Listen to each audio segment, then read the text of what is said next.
एक सवाल है, एक माँ का प्यार क्या वो अपने सभी बच्चों के लिए मतलब एकदम बराबर होता है?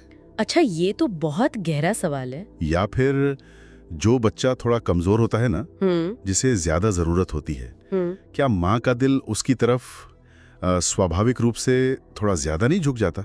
और देखिए, इसी सवाल की तह तक जाने के लिए आज हमारे पास 10वीं कक्षा की संस्कृत की किताब से एक बहुत ही खूबसूरत कहानी है। अच्छा। हाँ, और ये कहानी सिर्फ बच्चों के लिए नहीं है, इसमें हम सब के लिए एक बहुत बड़ा सबक छिपा है। कहानी का नाम क्या है? कहानी का नाम ही मतलब एक जवाब देने की कोशिश करता है, जननी तुल्य वत्सला। जननी तुल्य वत्सला, यानी माँ का स्नेह सब पर बराबर होता है। हाँ। पर क्या सच में? ये कहानी महाभारत के वन पर्व से ली गई है, जिसे लिखा है महर्षि वेदव्यास ने। तो चलिए फिर इस विचार को और इस कहानी को परत दर परत खोलते हैं। बिल्कुल। ये सिर्फ एक कहानी नहीं है, बल्कि करुणा पर, न्याय पर और जिम्मेदारी पर एक दार्शनिक चिंतन है। हम देखेंगे कि कैसे एक रोती हुई माँ के आंसू देवताओं के राजा को भी सोचने पर मजबूर कर देते हैं। और ये कहानी आज भी एक समाज के लिए कैसे एक आईने का काम कर सकती है। एकदम। तो फिर कहाँ से शुरू होती है कहानी, क्या माहौल है? कहानी शुरू होती है एक खेत में। एक किसान है जिसे संस्कृत में कृषकः कहा गया है। ठीक है। और वो खेत जोत रहा है। उस क्रिया को कहते हैं क्षेत्रकर्षणम। अच्छा, अपने बैलों के साथ? हाँ, अपने 2 बैलों के साथ। और यहीं पर कहानी का पहला ट्विस्ट आता है। क्या दोनों बैल एक जैसे नहीं थे? बिल्कुल नहीं। उन 2 बैलों में से एक शरीर से काफी कमजोर था, मतलब शरीरेण दुर्बलः। और जाहिर है कमजोर होने की वजह से वो तेजी से चल भी नहीं पा रहा था। जवेन गंतुमशक्तः। मैं कल्पना कर सकता हूँ, एक मजबूत बैल आराम से चल रहा होगा और दूसरा बेचारा हाफते हुए, लड़खड़ाते हुए साथ चलने की कोशिश कर रहा होगा। आपने बिल्कुल सही कल्पना की। और फिर वही हुआ जिसका डर था। क्या हुआ? वो कमजोर बैल हल उठाकर चलने में, मतलब हल मूंढवा, पूरी तरह असमर्थ हो गया और जमीन पर गिर पड़ा, पपात। अरे, वो पूरी तरह से निढाल हो गया होगा। हाँ, बिल्कुल। और किसान ने क्या किया? मुझे नहीं लगता वो ज्यादा खुश हुआ होगा। खुश तो बिल्कुल नहीं हुआ। वो क्रुद्धा कृषिवलहा हो गया, मतलब गुस्से से भर गया। हमें ये भी समझना होगा कि शायद वो कोई बुरा इंसान नहीं था, बस एक आम आदमी था जो अपना काम समय पर खत्म करना चाहता था। सही बात है, उस पर भी दबाव होगा।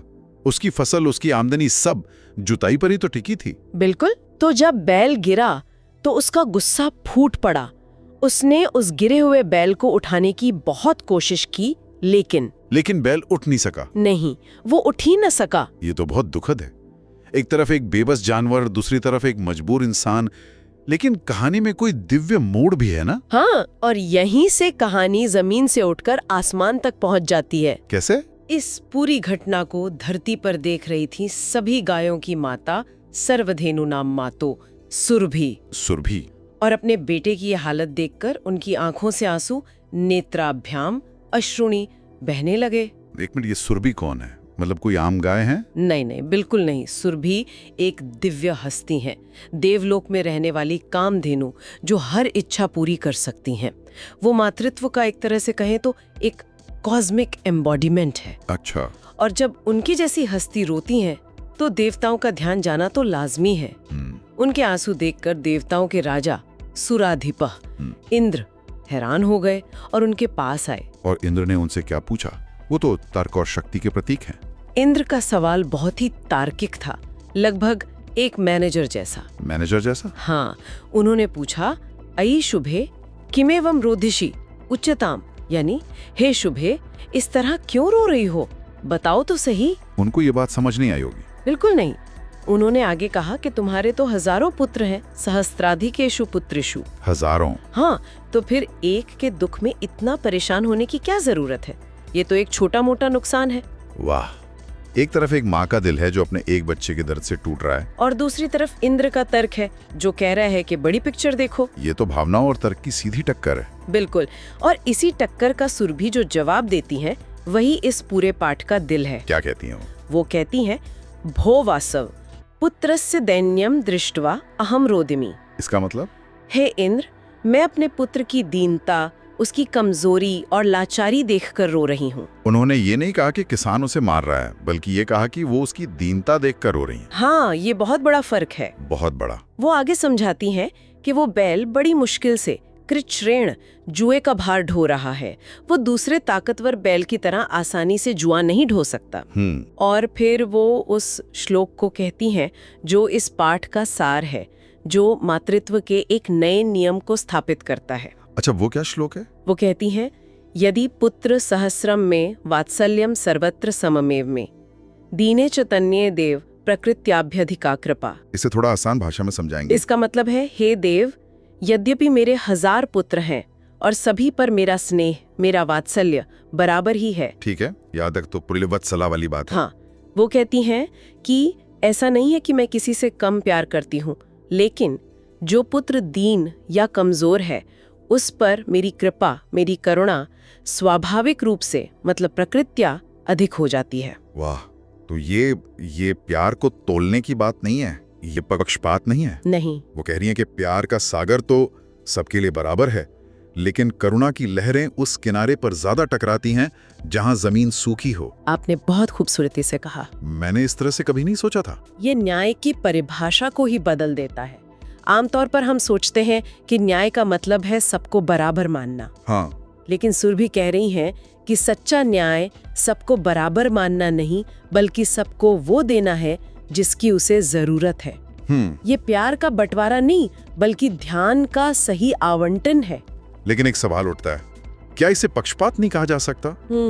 अगर एक माँ एक बच्चे पर ज्यादा ध्यान दे तो क्या दूसरे बच्चों को ये महसूस नहीं होगा कि उनसे कम प्यार किया जा रहा है? समाज में भी तो यही होता है। ये बहुत ही महत्वपूर्ण सवाल है और कहानी इसका जवाब देती है प्रकृत्या शब्द से। प्रकृत्या, स्वाभाविक रूप से। हाँ, ये कोई सोची समझी नीति नहीं है, ये स्वभाव है। जैसे पानी स्वाभाविक रूप से ढलान की तरफ बहता है, वैसे ही करुणा स्वाभाविक रूप से जरूरत की तरफ बहती है। बिल्कुल। ये दूसरे मजबूत बच्चों से कुछ छीन नहीं रहा है। उस कमजोर बैल पर अतिरिक्त कृपा दिखाने से उस मजबूत बैल का कुछ कम तो नहीं हो रहा था। सही बात है, ये तो बस उस कमजोर को सहारा देकर बाकियों के बराबर लाने की कोशिश है। एकदम। ये सुनकर इंद्र का क्या हुआ? उनका तर्क तो मतलब पूरी तरह से ध्वस्त हो गया होगा। पूरी तरह से। सुरभि के इन शब्दों को सुनकर विस्मित्स्या खंडिलस्यापि हृदयमद्रवत्। इसका मतलब? यानी हैरान हुए इंद्र का हृदय भी पिघल गया। वो जो शक्ति और तर्क के देवता थे, वो करुणा की इस गहरी सच्चाई के सामने नतमस्तक हो गए। उन्हें समझ आया कि दुनिया सिर्फ नियमों और तर्क से नहीं चलती। हाँ, करुणा का भी अपना एक नियम है। और फिर इंद्र ने क्या किया?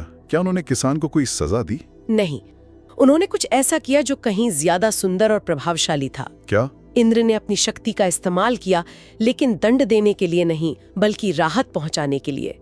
उनकी वजह से प्रचंड हवा, चंडवापेन और बादलों की गरज, मेघ रवैश के साथ जोरदार बारिश होने लगी। अरे वाह, तो पूरा मौसम ही बदल गया। हाँ, और देखते ही देखते हर तरफ पानी ही पानी हो गया। सर्वत्र जलोप्लव संजाता। ये सिर्फ बारिश नहीं थी, ये एक प्रतीक था। बिल्कुल, ये प्रकृति का जवाब था उस माँ की करुणा पर। ये आंसू थे जो आसमान से बरस रहे थे। ये इस बात का सबूत था कि करुणा में इतनी शक्ति होती है कि वो प्रकृति को भी झुका सकती है और उस बेबस जीव के लिए राहत का रास्ता बना सकती है। हाँ, और इसका नतीजा क्या हुआ? किसान और बैलों का क्या हुआ? नतीजा ये हुआ कि समस्या अपने आप हल हो गई। किसान ने जब देखा कि हर तरफ पानी भर गया है और अब जुताई हो ही नहीं सकती, तो वो खुश हो गया। अच्छा, वो खुश हो गया? हाँ, उसने जुताई का काम छोड़ दिया, कर्षण विमुख, और अपने दोनों बैलों को लेकर घर चला गया। तो उस कमजोर बैल को वो आराम मिल गया जिसकी उसे सख्त जरूरत थी। हाँ, किसी को सजा नहीं मिली, पर सबको राहत मिल गई। कहानी यही खत्म हो जाती है, पर आपने शुरू में कहा था कि इसका महाभारत से एक गहरा कनेक्शन है। बिल्कुल। ये सिर्फ एक कहानी नहीं, बल्कि किसी के लिए एक संदेश था। हाँ, स्रोत में ये साफ बताया गया है कि महाभारत में ये कथा महर्षि व्यास ने हस्तिनापुर के राजा धृतराष्ट्र को सुनाई थी। धृतराष्ट्र के लिए, वो राजा जो जन्म से अंधे थे और अपने पुत्र दुर्योधन के मोह में भी अंधे हो गए थे। अच्छा, तो ये कनेक्शन कैसे बनता है? देखिए, धृतराष्ट्र भी सुरभि की तरह 100 से ज्यादा पुत्रों के पिता थे।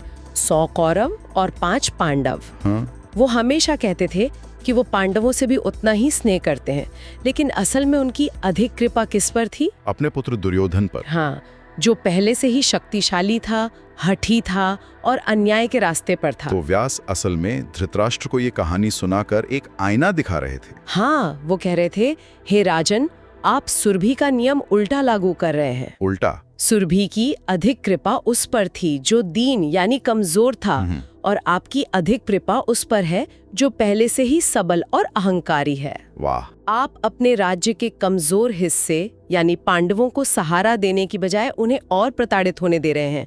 ये कहानी धृतराष्ट्र के राजधर्म पर एक सीधा सवाल थी। ये तो सच में बहुत गहरा कनेक्शन है।